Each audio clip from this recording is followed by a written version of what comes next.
not to do it. I explained why it was a bad idea. High center of gravity, little small inefficient wobbly wheels, and do you think she listened to me?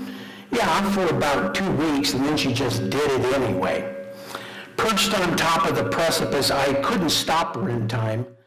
And could not look. I had to turn my eyes away. But I realized, no, I have to run to her and stop, which is this inevitable crash and burn as she's flying down this precipice. Well, with my gut in knots and my heart in my throat, I'm saying, no, but then it just happened. Well, I scooped up the little road warrior, and I dried all the tears, and I mended all the wounds. The driver of the vehicle, my 4-year-old stepdaughter, Rachel, and the vehicle, her little tricycle.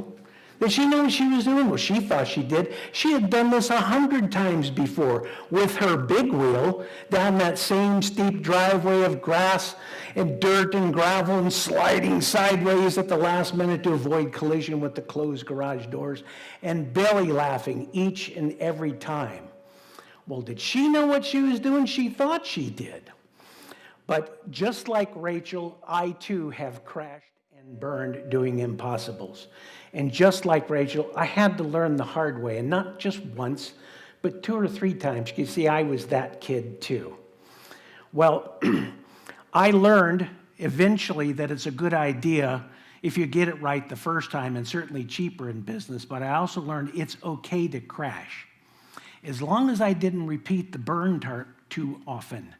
You see, to crash and learn, though, is the mark of a leader, even in the face of injustice. In January of 1985, I was asked to join a fledgling little mortgage company in San Diego of only 7 people, myself included. And I have my old boss, Judy, to thank for that. And she took a real leap of faith in hiring me, and I think probably because she figured I could sell ice cubes to penguins. Well, over the years, that little company grew and grew and grew to some 750 employees in 42 states, and at its peak funded over $4 billion in sales in 1 calendar year.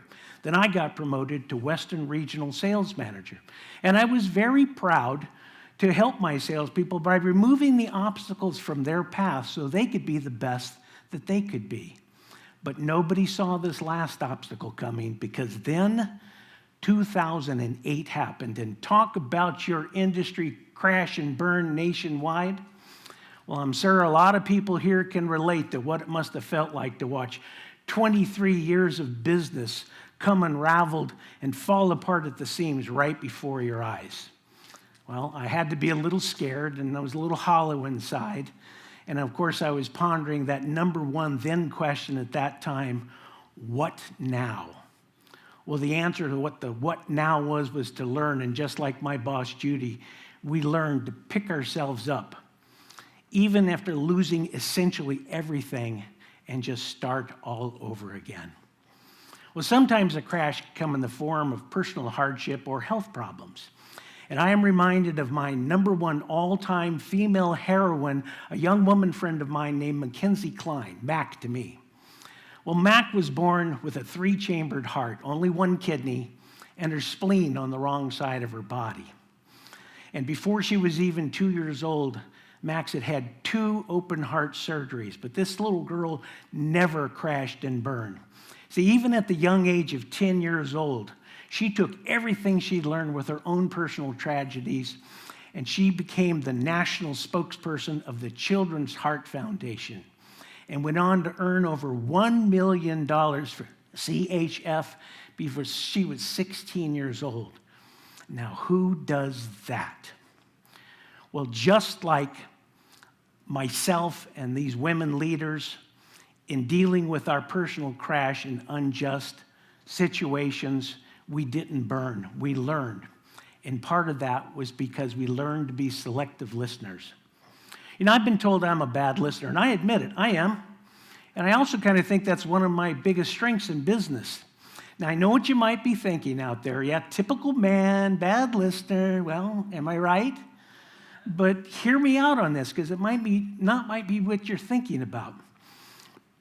You see, in the summer of March of 19 March of 2018, I attended my very first CWI event. It was an awards event in San Diego. And I was very excited and intrigued about the Sioux Talks.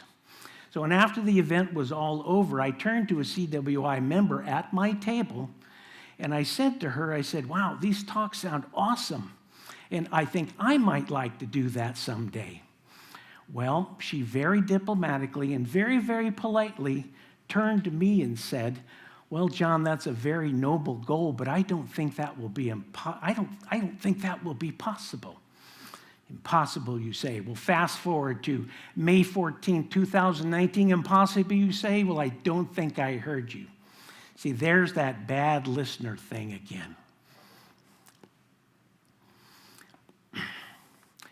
Sometimes a crash can come in the form of a broken heart. You know, through my years of business, my heart's been broken here and there along the way. And whether it was by a client, a coworker, you know, my boss, a partner, a family member, or friends, it made no difference whatsoever. Because see, I'm a firm believer that hearts break open and not closed. And when this happened to me, figuratively or literally, I realized that was the time to nurture that tender heart. And what I learned is to be kind with myself. It was the best time for self-care. And whether that was mentally, physically, emotionally, or economically, I learned that was the best to do, and that to dwell on or focus on how I'd been injured would only shut that heart back down, which brings me to my third point of doing business with love. In ancient Greek writings in the Bible, they speak of the four major kinds of love, and that's eros, agape, philia, and storge.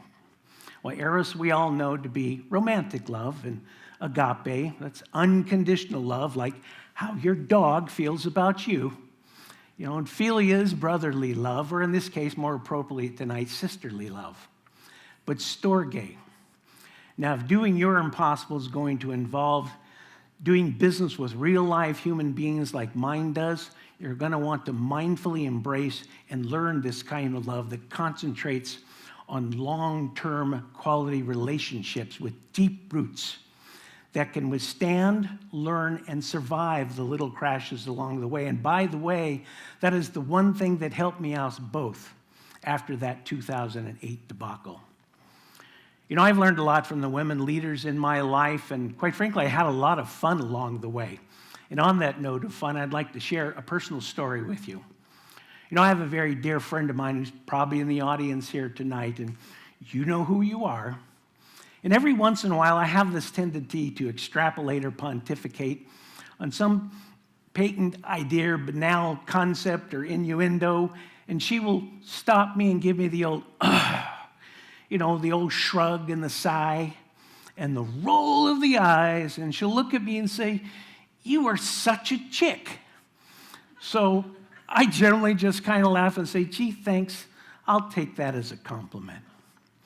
You know, I started out this evening saying all these little crash and learns were so important growing in business, and I firmly believe that.